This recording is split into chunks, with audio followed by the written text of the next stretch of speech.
Genesis 2. Thus the heavens and the earth were finished, and all their multitude.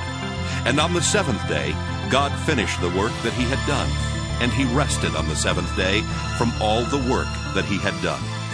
So God blessed the seventh day and hallowed it, because on it God rested from all the work that he had done in creation. These are the generations of the heavens and the earth when they were created. In the day that the Lord God made the earth and the heavens, when no plant of the field was yet in the earth, and no herb of the field had yet sprung up, for the Lord God had not caused it to rain upon the earth, and there was no one to till the ground. But a stream would rise from the earth, and water the whole face of the ground. Then the Lord God formed man from the dust of the ground, and breathed into his nostrils the breath of life. And the man became a living being. And the Lord God planted a garden in Eden, in the east, and there he put the man whom he had formed.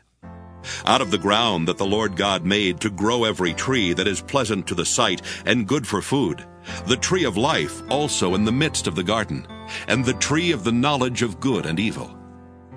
A river flows out of Eden to water the garden, and from there it divides and becomes 4 branches. The name of the first is Pishon. It is the one that flows around the whole land of Havilah, where there is gold. And the gold of that land is good.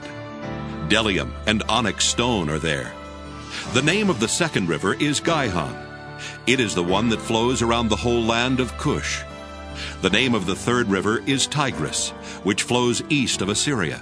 And the fourth river is the Euphrates. The Lord God took the man and put him in the garden of Eden to till it and keep it.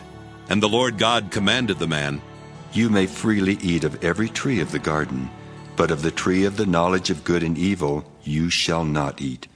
For in the day that you eat of it, you shall die."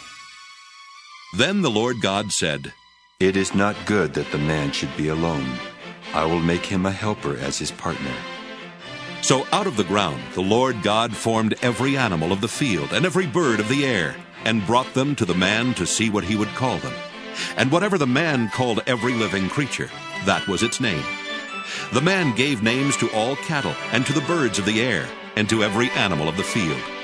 But for the man there was not found a helper as his partner. So the Lord God caused a deep sleep to fall upon the man, and he slept. Then he took one of his ribs and closed up its place with flesh. And the rib that the Lord God had taken from the man he made into a woman, and brought her to the man. Then the man said, "This at last is bone of my bones, and flesh of my flesh. This one shall be called woman, for out of man this one was taken." Therefore a man leaves his father and his mother, and clings to his wife, and they become one flesh. And the man and his wife were both naked, and were not ashamed.